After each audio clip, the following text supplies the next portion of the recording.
Réussiriez-vous l'examen que doivent passer les immigrants pour devenir citoyens canadiens? Bonjour, numéro 95. Bonjour. Ça va bien? Ça va bien, vous? Ben oui, bienvenue au Canada.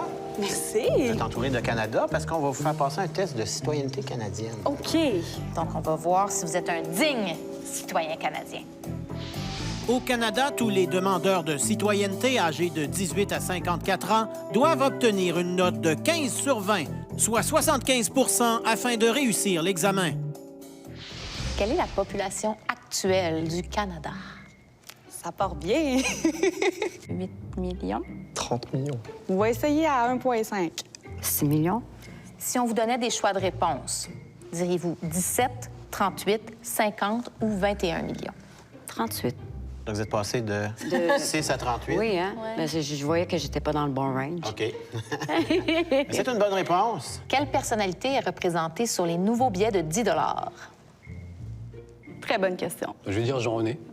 C'est bien, ça, de tenter de flatter le fonctionnaire. Des fois, Naïf. ça aide. Ça aide ici, je Ouais, confirme. Souvent, c'est un gouverneur ou une gouverneure générale, mais Pour devenir citoyen, vous devez savoir ça. Moi, je rentre pas au Canada. Tu penses que tu vas être expulsé? Ah oui, c'est clair. Ouais. J'ai aucune idée. Non? Non. Voulez-vous des choix de réponse? Oui. Le lieutenant Alexander Robert Dunn, Ce gars-là, là. Frederick Banting, Viola Desmond ou Jean Cabot? Faut que j'irai avec le premier. Alexander Robert Dunn. C'est vrai qu'il y a un nom à être une pièce. Oui. Mais il me semble que c'est une femme, puis le billet, il est inversé. Là. C'est Viola Desmond. Parlons météo. Ah. La température la plus froide jamais enregistrée au Canada a été captée au Yukon en 1947. On s'en rappelle tous. Alors, quelle était cette température? A, moins 45, B, moins 55, C, moins 63 ou D, un chaleureux moins 79? Moins 45. Moins 57. Vous choisissez pas un des choix? Moins 55. OK. On va aller à 63. Moins 63, bonne réponse. Hey! Vous connaissez pas vos dollars, mais vous connaissez votre fret. C'est ça. Quelle est la longueur du pont de la Confédération qui relie Nouveau-Brunswick à l'île du Prince-Édouard? Seigneur. Quelques kilomètres. OK. J'irais pour 100 km. 100 km. C'est long comme pont. Oui, un peu, hein? Je vous donne un choix de réponse. 5 km, 7 km, 13 km ou 30 km? Seigneur. 5 km. Vous êtes sûr de ça? Non. on va y aller avec 30. C'est 13 km. OK.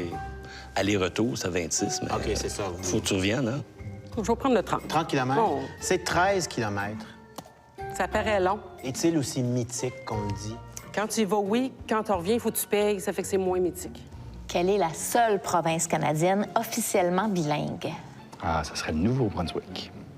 Effectivement. Il y a un piège, pas le Québec. Le Québec. Québec. À Québec? Québec, et c'est pas mal celle-là. C'est une mauvaise réponse. D'accord? Quelle est la plus haute montagne au Canada? Tremblant. Oh, le Mont-Tremblant? Non. C'est le Mont Logan. Le Mont-Logan. Ah. Ouais. Qui était Laura Secor? C'est une pionnière, une héroïne de la guerre de 1812. Vrai? Mais comment ça se fait qu'on sait pas ça? Renseignez-vous sur le sujet. C'est certain. La moyenne générale des cobayes fut de 11 sur 20. 41 des cobayes ont obtenu une note de 50 et moins. Seulement 6 des cobayes ont obtenu 15 sur 20 et plus. Autrement dit, seulement 6 cobayes auraient réussi le test de citoyenneté canadienne.